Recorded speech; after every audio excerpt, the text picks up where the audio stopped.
Kumusta po kayo? Bago po ang lahat, first things first.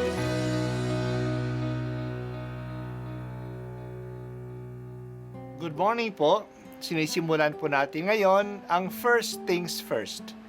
At dito po, tinatalakay natin sa unang bahagi ng umaga natin ay ang first readings na binabasa po sa banal na misa.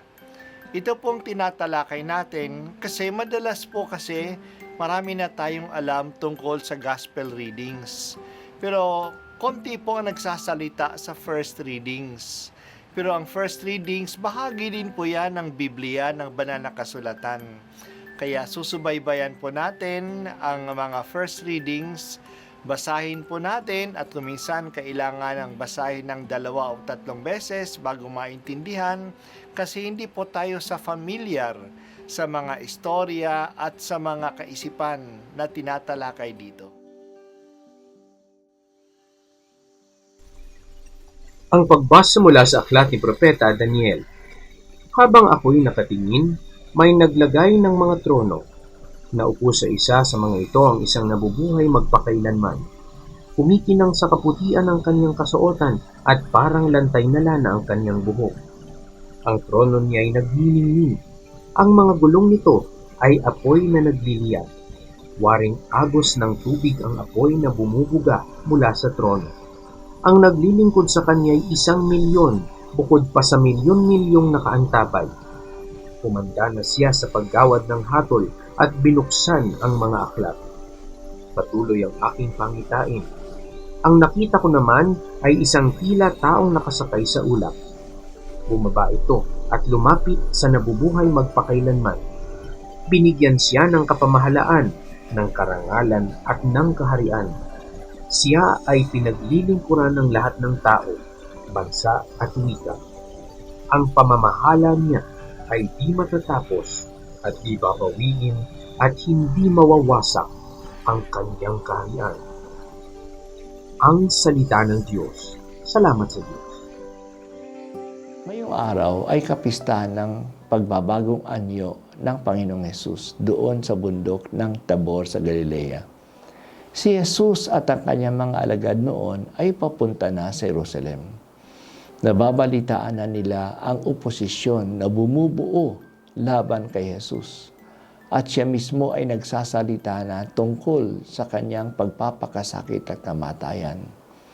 Medyo mababa na ang moral ng mga alagad ni Jesus.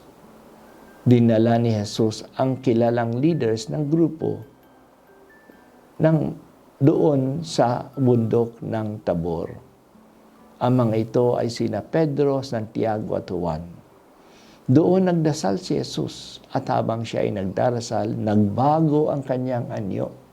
Nagningning ng tulad ng araw ang kanyang mukha at damit at nagpakitang kasama niya si Moises at si Elias na pinag-uusapan ang mangyayari sa kanya sa Jerusalem. May dumating na ulap at mula doon ay may salitang narinig sila na sinasabi, "Ito ang aking kinalulugdang anak, pakinggan niyo siya." Kakaiba ang karanasang ito ng pagkalipas ng higit ng 40 taon na alaala pa ito ni Pedro. Sa kanyang liham na ating narinig ngayon, sinabi niya na ang mensahe niya ay hindi katang-isip lamang. Ito ay totoong nangyari. Sila ay ang mga saksi ng mga bagay na naranasan nila. Sila mismo ay nakarinig ng tinig na galing sa ulap na nagsabi, "Ito ang kinalulugdan kong anak." Kaya ang kanilang mensahe ay maaasahan. Dapat itong tanggapin at pakinggan ng mga tao kasi habang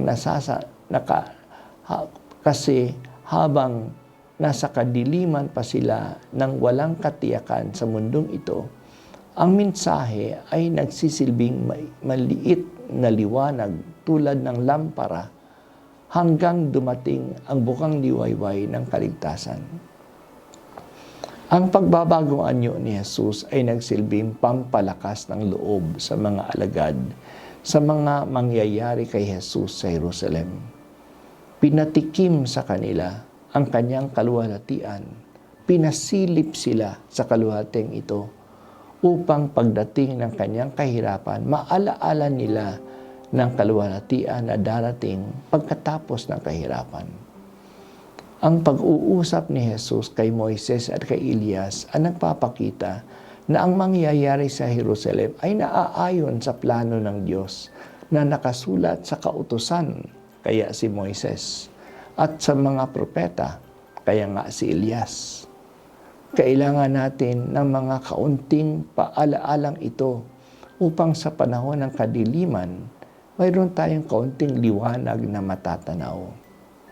Ang liwanag ng kaluwalhatian ay kailangan natin kapag tayo nasa dilim ng pagsubok at ng mga problema. Kung madilim, kailangan natin ng flashlight o ng liwanag ng kandila man lang upang hindi tayo matumba at malihis ng landas. Yan ang liwanag ng pananampalataya na binibigay sa atin.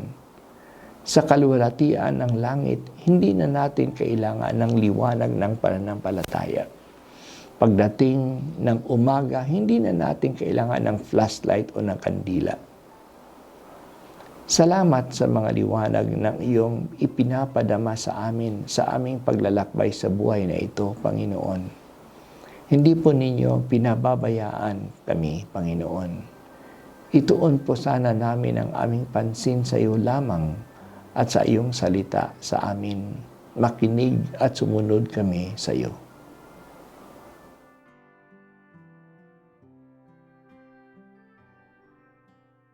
At ako po ay si Bishop Broderick Pabilio dito sa First Things First.